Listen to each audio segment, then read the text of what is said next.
Solve करेंगे question number 30 of chapter current and electricity of S C. Verma. तो ये question है, first of all read the question.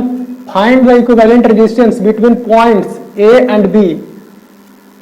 तो ये है सर्किट डायग्राम, ये पॉइंट्स ए एंड बी। तो ए एंड बी के बीच में क्या निकालना है? इक्विवेलेंट रेजिस्टेंस निकालना है, और सारा रेजिस्टेंस का वैल्यू कितना है? आर है। तो हम लोग इस सर्किट डायग्राम को सिंप्लीफाई करते हैं अपने तरीके से।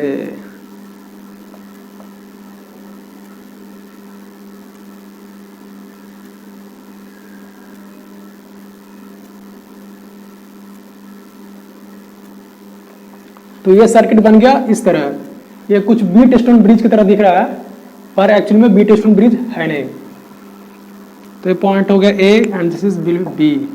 अब हम बैटरी कनेक्ट कर देते हैं।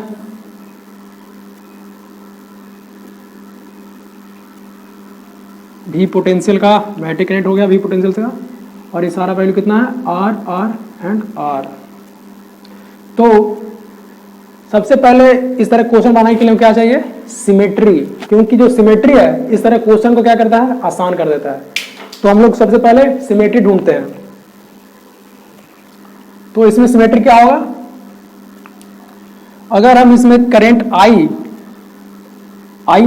इस डायरेक्शन में रिलीज करते हैं, तो आई करंट को जाने के लिए जो पाथ है, ये जो पाथ है, ये कुछ पाथ होगा इस तरह। इससे करंट जाएगा I1, इससे कुछ करंट जाएगा -I1, और इससे कुछ जाएगा और निकलेगा I। अगर हम इसी करंट के डायरेक्शन को रिवर्स कर दें, तो करंट का डायरेक्शन हो जाएगा कुछ इधर इस तरह। तो जो पाथ है I को जाने के लिए, इधर से और इधर से क्या है? बिल्कुल सेम है। तो इस तरह के सिमेट्री क्या बोलते हैं? Input output symmetry. क्या बोलते हैं? Input output symmetry. इसमें क्या होता है? इसमें एंट्री में और एग्जिस्ट में जो करंट का डिस्ट्रीब्यूशन है और जो वोल्टेज का डिस्ट्रीब्यूशन है वो सेम रहता है। कैसे? अगर इससे करंट I1 जा रहा है, अगर इस डायरेक्शन में रिलीज कर रहे करंट, तो I1 जा रहा है, तो इससे भी क्या आएगा? हमको I1 ही आएगा। और इससे क्या जा रहा है? I-I1। तो इस सर्किट के आर्म से क्या आएगा? हमको करंट I-I1। तो हम लोग पता लगा लेंगे कि ये जो सर्किट का आर्म है इससे कितना करंट जा रहा है। तो हम लोग सिमेट्री का जो फायदा है वो इसमें कितना करंट जा रहा है इसी को पता लगाने के लिए था। तो इससे कितना करंट जा रहा है? इससे करंट जा रहा है I-2I1। अगर हम सपोज करते हैं कि इस डायरेक्शन करंट जा रहा है, तो हम लोग अब इसको किरचॉफ लूप रूल से आगे बढ़ेंगे। तो नेम कर देते हैं, this is A, this is B, this is C and this is D. तो in loop A B C D by Kirchhoff's loop rule, in loop A B C, यहां potential कितना होगा? V। यहां potential कितना होगा? 0। तो V equals to what? This V equal to what? तो V equal to I-I1 R। और अगर हम चलते हैं लूप ए डी और सी में, तो जो वैल्यू है वो सेम ही आएगा, वो इतना ही वैल्यू आएगा। पर हमारे पास क्या इतना है? हमारे पास 2 वेरिएबल्स है, I और I1।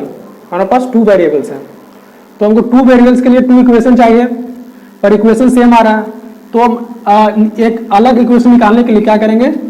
हम लूप में जाएंगे ए डी बी सी। इसमें जाएंगे A D, in loop A D B C. तो इसमें V equals to I-I1 R plus I-2I1 R in BC I minus I one R, तो ये सेम सेम है तो ऐड हो जाएगा, तो हो जाएगा 2 टाइम्स ऑफ दिस। तो अब इक्वेशन बन गया ये सेकेंड। तो फ्रॉम इक्वेशन फर्स्ट एंड 2 हमारे पास आ जाएगा क्या, 0 equals I minus I one R plus I minus 2i1 into R. तो आर आई, तो I minus I one plus I minus 2i1 कितना हो जाएगा, 0। तो यहाँ हो जाएगा 2i इक्वल्स टू 3i1, तो i इक्वल्स 3/2i1। तो हम लोग क्या करेंगे नेक्स्ट में, हम लोग जानते हैं कि R इक्विवेलेंट क्या होता है, V इक्वल्स टू I। तो I कितना आ गया, दिस इज द I। तो हम यहां पास पुट करेंगे,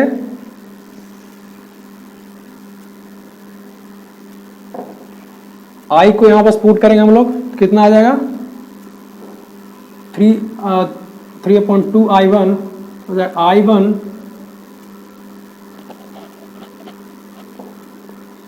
sorry I will put i1 2i/3। तो i1 पुट कर 3 तो हो जाएगा 1/v इक्वल्स टू 1/3i। तो हम यहाँ अब v का वैल्यू यहाँ पुट कर देंगे हम लोग, तो कितना आ जाएगा IR। तो R equals to R/3। So this is the answer. तो अब हम लोग सॉल्व करेंगे question number 44 of current and electricity of AC Verma. So first of all read the question. 12 wires each having resistance R are joined to form a cube as shown in figure. Find the equivalent resistance between the diagonally opposing point A and F. तो 12 wires लिया गया जिसका प्रत्येक का resistance R है और उससे एक क्यूब बनाया गया, क्यूब A है और हमें करना क्या है, हमें A एंड F के बीच में इक्विवेलेंट रेजिस्टेंस निकालना है। तो हम जानते हैं कि R इक्विवेलेंट निकालने के क्या करना पड़ता है, V/I का रेशियो निकालना पड़ता है, V in terms of I। तो this is point A and this is F। तो A एंड F के बीच में हम लोग एक बैटरी कनेक्ट करते हैं V पोटेंशियल का। तो जो बैटरी है वो करंट रिलीज करेगा I, तो करंट रिलीज होगा पॉइंट A के पास जाएगा और A के पास में जाने के पास में ये कुछ उसका पाथ बनेगा, I करंट को पास करने के लिए एक कुछ पाथ है, जैसे कि AB, AD, AG ये पाथ बनेगा। और अगर हम पोटेंशियल को रिवर्स कर दें, तो करंट भी क्या हो जाएगा, रिवर्स हो जाएगा, करंट अब इधर से पास करेगा I। तो अब जो I के लिए जो पाथ है वो एग्जैक्टली क्या है, वो एग्जैक्टली सेम है पहले जैसा, जो पहले जो पाथ था I के लिए वही सेम टू सेम पाथ अब यहाँ भी है। तो ऐसा में क्या हो जाता है, जो इस प्रकार की सिमेट्री क्या बोलता है, इनपुट आउटपुट सिमेट्री, जो कि हमने पहले भी पढ़ा। तो यहाँ इनपुट आउटपुट सिमेट्री लग रहा है, input output symmetry.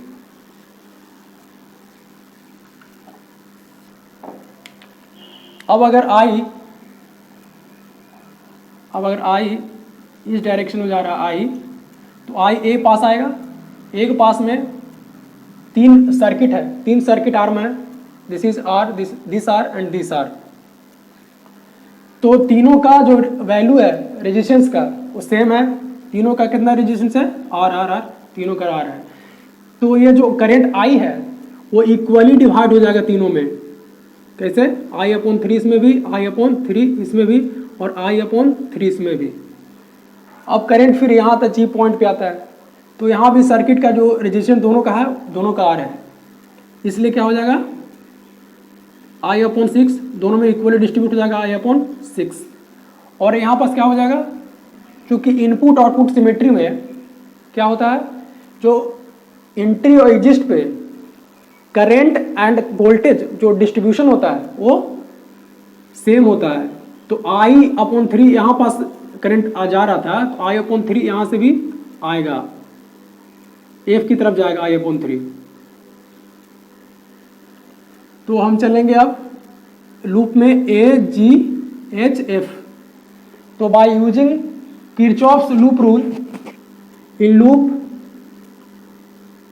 A/G/H/F which is, और ये कितना पोटेंशियल इसका V, और यहाँ सपोज करते हैं 0, तो यहाँ पोटेंशियल कितना हो जाएगा, A के पास में V और F के पास में 0। सो V equals IR/3 plus IR/6 plus IR/3। तो V इक्वल्स IR कॉमन हो जाएगा, 1/3 प्लस 1/6 प्लस 1/3। तो V equals to IR 5IR/6, this is V, this is V। अब हम क्या करेंगे, V को पुट कर देंगे, यहाँ V का वैल्यू पुट कर देंगे, तो R इक्विवेलेंट क्या बन जाएगा, 5I/R/6 अपॉन I, तो I से I क्या हो जाएगा, कैंसल आउट, और बचेगा कितना, 5R/6। So this is the answer.